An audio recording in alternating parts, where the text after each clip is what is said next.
Bonjour à tous, je suis heureux de vous retrouver pour ce moment passé ensemble en vidéo.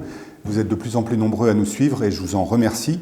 De la même façon que vous êtes très nombreux à suivre les retransmissions du conseil municipal, en vidéo également sur les réseaux sociaux. Le dernier conseil municipal justement était important puisque nous avons voté le budget, ce qui est un élément très important pour une équipe municipale. Et pour l'occasion, c'était notre premier budget qui donne un peu la tendance pour l'année qui vient et pour les années à venir. Alors, la tendance, à quoi nous attendre pour les semaines qui viennent pour parler dans un premier temps du court terme. Donc vous avez vu que les travaux de la salle culturelle et sportive tout en haut de la rue de Piquenard ont commencé. Nous espérons une inauguration de cette salle d'ici la fin de l'année prochaine. Autres travaux engagés, nous avons décidé des aménagements en termes de circulation et de sécurité dans la rue de la Chapelle, parce que vous le constatez tous, il y a des endroits où elle est relativement praticable pour les piétons et d'autres beaucoup moins. Donc nous avons réfléchi à des circuits avec ce qui s'appelle des alternats, des moyens pour ralentir la circulation et essayer d'améliorer la circulation de tout le monde. Autres travaux qui sont décidés, les travaux de consolidation du mur qui surplombe la rue de Colombey dans le parc de la Brunetterie.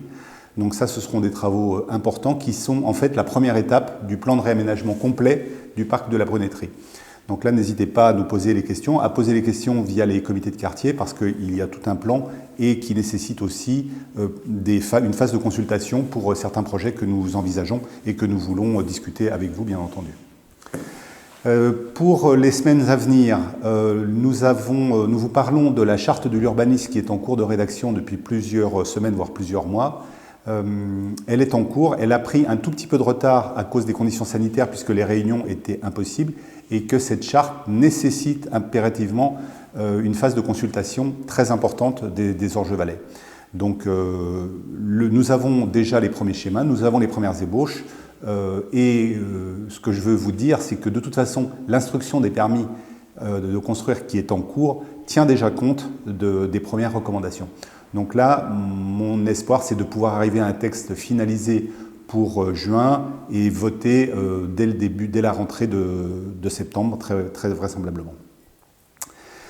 Les comités de quartier sont aussi en plein développement. Je m'étais engagé à assister aux premières réunions de chaque comité de quartier. J'ai déjà assisté aux 3 premières. C'est très satisfaisant de voir que vous êtes très nombreux à vous être inscrits et que les questions fusent dans tous les sens, dans tous les domaines.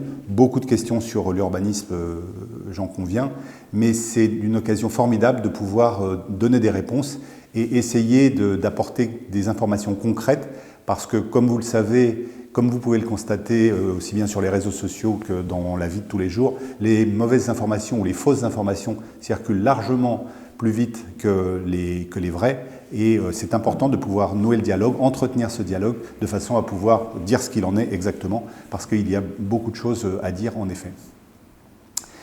Donc voilà pour les sujets essentiels des mois, des semaines et des mois qui viennent. Notre priorité absolue reste et restera vraisemblablement pour les semaines à venir votre santé. Quelle est la situation à Orgeval en ce moment ?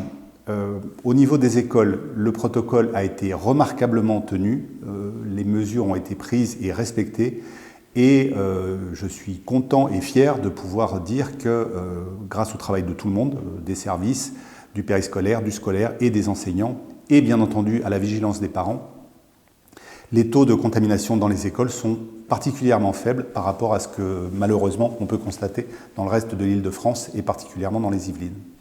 Pour ce qui concerne les seniors, nous avons une politique que vous avez bien compris, qui était tant que les vaccins étaient en trop petite quantité, de maintenir autant que possible les personnes à domicile, quitte à leur apporter un service, quitte à les voir, à leur rendre les visites.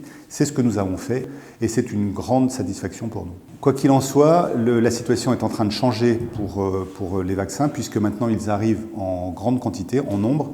Le pari que nous faisons est que d'ici la mi-mai, les vaccins seront en grande quantité et disponibles pour la majorité de la population. Mettons, je n'ai pas les chiffres précis, mais vraisemblablement au-delà de 50 ans sans problème. Donc là, le discours sera différent. Il s'agira pour nous de vous proposer à vous tous, Orgevalais, de pouvoir vous faire vacciner dans les meilleures conditions et le plus vite possible. Parce que l'objectif du gouvernement et notre objectif à tous doit être de faire en sorte que le plus grand nombre de personnes soient vaccinées le plus vite possible à partir de maintenant. Donc si nous arrivons à tenir ces chiffres et faire en sorte que vous soyez un maximum à être vaccinés, eh bien c'est le meilleur critère pour essayer d'obtenir rapidement l'immunité collective que nous attendons tous pour pouvoir reprendre une vie normale. Voilà où nous en sommes. J'ai bien conscience que les associations, par exemple, toute notre vie sociale, on a pris un coup pendant ces périodes, ce n'est pas terminé. Je remercie tous les présidents d'associations, je remercie tous les membres des associations pour leur compréhension. Ce n'est pas de gaieté de cœur que nous avons pris toutes ces mesures. Je remercie particulièrement aussi les organisateurs des Floralis que nous avons dû annuler presque à la dernière minute. C'est toujours un crève-cœur, mais c'était tout de suite après les annonces gouvernementales, il n'était pas question de pouvoir continuer de cette façon-là. Nous avons tous besoin maintenant d'espoir, les beaux jours arrivent, la vaccination arrive, donc nous sommes vraiment confiants dans le fait que nous allons passer un été encore prudent certainement, mais probablement un peu plus serein. Donc voilà, ce qui veut dire que d'ici, pour les semaines qui viennent, nous ne baissons pas les bras. Nous avons l'intention de continuer à animer autant que possible la vie orgevalaise parce qu'on en a tous envie, on a tous besoin de se retrouver. Donc là déjà, vous avez le magazine du mois d'avril qui est en cours de distribution, donc je vous invite à le lire. Il répond à un certain nombre de questions sur le budget, sur les événements, sur la vie associative, enfin vous le connaissez par cœur. Pour ce qui est des événements concrètement, nous avons la journée vélo qui avait été un succès l'année dernière et qui est reconduite cette année. Nous avons le marché de l'art qui se passera dans le parc de la Brunetterie avec des exposants formidables et puis une animation, je vous laisse là encore la surprise, des éléments à découvrir. Et puis bien entendu, nous préparons les fêtes de la Saint-Jean et les fêtes de la musique pour la fin du mois de juin avec là encore des changements et des innovations pour nous tous parce que nous en avons tous besoin. Voilà, j'ai terminé pour ce petit message. Je vais conclure comme d'habitude en disant malheureusement ce n'est pas fini, restez prudents, prenez soin de vous et à très bientôt.